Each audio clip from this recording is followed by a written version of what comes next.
അമ്മേ, അമ്മേ കണ്ണു തുറന്നേ.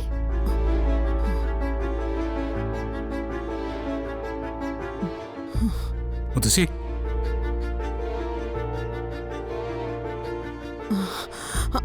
മോനെ. വേണ്ട വേണ്ട, എഴുന്നേക്കണ്ടേ, കിടന്നു. സംസാരിച്ചോളൂ. മുത്തശ്ശി, എഴുന്നേറ്റ് നടക്കണോ?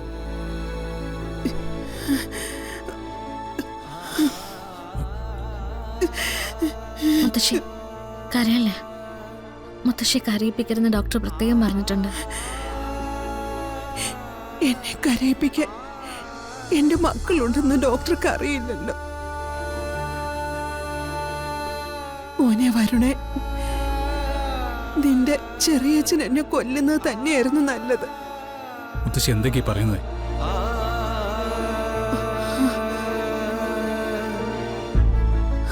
ഞാൻ അവന് നേരെ കത്തിയെടുത്തത്. നിങ്ങളെ കൊല്ലാൻ ശ്രമിച്ച അവനെ കൊല്ലണമെന്ന് തന്നെയാ ഞാൻ കരുതിയത്.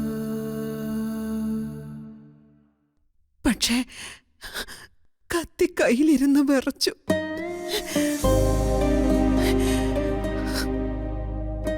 ജനിച്ച അന്നു മുതൽ അവൻ കാണിച്ചു കൂട്ടിയ കുസൃതികളൊക്കെ ഓർത്തു. അവന് കൊടുത്ത സ്നേഹത്തെ കുറിച്ച് ഓർത്തു.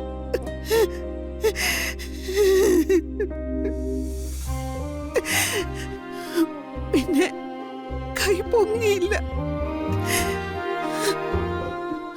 പക്ഷേ അവനാ പ്രശ്നമൊന്നുമില്ല.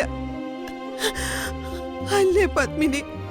പോട്ടെ അമ്മേ, നമുക്ക് എന്ത് ചെയ്യാൻ പറ്റും? അവനിപ്പോ രാജാവല്ലേ, മറ്റാരെയും അവന് മനസ്സിലാവില്ല. ഡോക്ടർ വിളിക്കുന്നുണ്ട്. അതെ, ഡോക്ടർ എന്റെ പരിശോധന കഴിഞ്ഞിട്ട് വലിയ എന്തെങ്കിലും കാര്യങ്ങളൊക്കെ പറയുകയാണെങ്കിൽ അതൊക്കെ അവിടെ വെച്ച് തന്നെ മറന്നേക്ക്. നമുക്ക് വീട്ടിൽ പോവാറായോ എന്ന് ചോദിക്കാം. മുത്തശ്ശി പോവാം. മുത്തശ്ശി തിരക്ക് പിടിക്കല്ലേ. അമ്മ ഞങ്ങളിപ്പോ വരാം. വാ.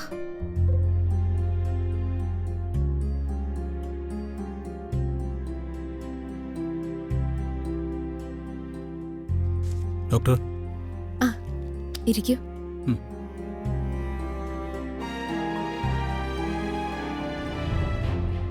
എന്താ ഡോക്ടർ വരാൻ പറഞ്ഞത്?